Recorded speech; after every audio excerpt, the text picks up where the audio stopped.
take photos during this presentation. The only patient mentioned is me. And a brief trigger warning, I'll have like a very short mention of an involuntary stay in a psychiatric hospital. Okay, so my presentation is called Side Defects, Furtive Doodles as Graphic Medicine for a Formerly Silenced Self. Okay, so this was me in 1994. I was in college, living in New York City, with dreams of becoming an artist and a writer. Wasn't I cute? But everything changed halfway through my undergrad studies when I experienced a psychotic break.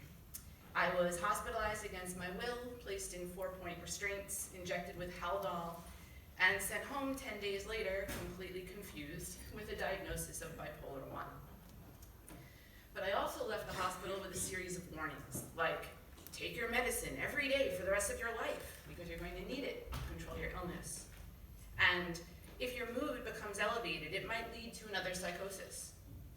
And you can't stay up late. And don't drink alcohol. Did I mention I was in college?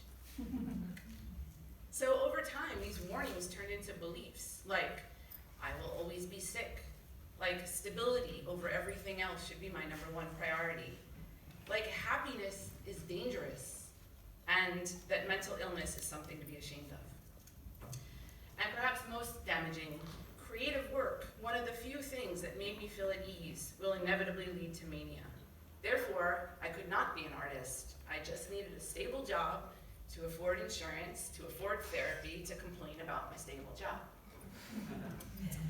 But over the next 20 years, I largely kept my diagnosis a secret and felt increasingly indignant about how unfair this seemed. Deep down, I didn't believe I was actually ill. I thought my psychosis was a legitimate reaction to trauma and stress.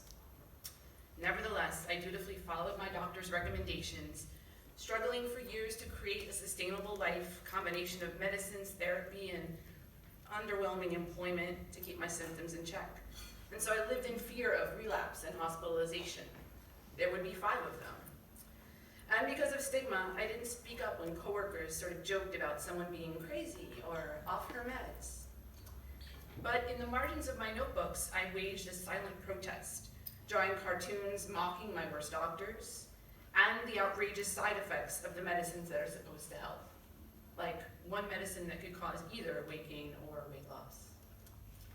Others like excessive thirst, restless legs, and drowsiness. But then I discovered narrative medicine. I began graduate study at Columbia in narrative medicine with the intention of writing an actual memoir about my bipolar experience. But I didn't want to share all of the gory details of my psychosis with the world. Then I discovered graphic medicine, and this was actually part of a project I had done for a class, talking about being at work and people making fun of people who are bipolar. And that says the women's room or secret crying chamber if the last stall is unoccupied. So I joined a graphic medicine book club where we discussed graphic memoirs, patient and caregiver narratives. And at my first meeting of this reading group, I introduced myself as a furtive doodler. And my professor, who I had done this for, said, no, Jen's an artist. And hearing those words, hearing this dangerous part of my identity validated, really created a shift. So then, newly inspired to demarginalize my illness experience and my drawings, I set up an Instagram account called Furtive Doodles, with plans to draw and share one side effect a day, whether or not I experienced it. So over the years, I've taken dozens of medicines, and so whether or not I experienced a side effect, I drew it.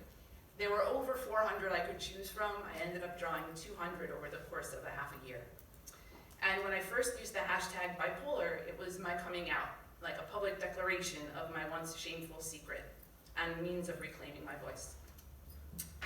I also had to get over my fear of Photoshop. So on the left is my initial drawing of glassy eyes, and then on the right.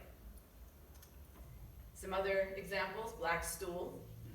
I launched a Kickstarter campaign to publish my 100 favorite illustrations in a book, which I completed last month.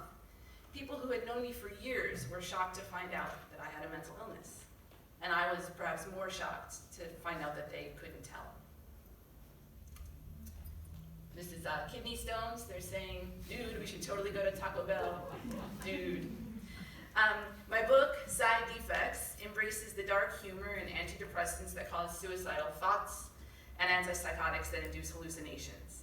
My illustrations seek to demarginalize mental illness, or any chronic illness for that matter, through the universal experience of medical treatment, enduring side effects, and our universal appreciation of humor, hopefully, and ask us to pause and consider how being open about our side defects might be helpful to all of us as patients, caregivers, and clinicians. And if my doodles can put a smile on your face, perhaps it was all worth it. I'll share with you the last two sort of spoiler alert comics or drawings from the book, Coma, and of course, Death. I want to thank the program at Columbia in Narrative Medicine, my advisor, Marcia Hurst. You can find me on Instagram at Furtive Doodles, and then I leave you with a question. I'd love your help, I'd love your feedback on my project, and ideas on how I can extend its reach. And I encourage you all to embrace your side defects. Thank you.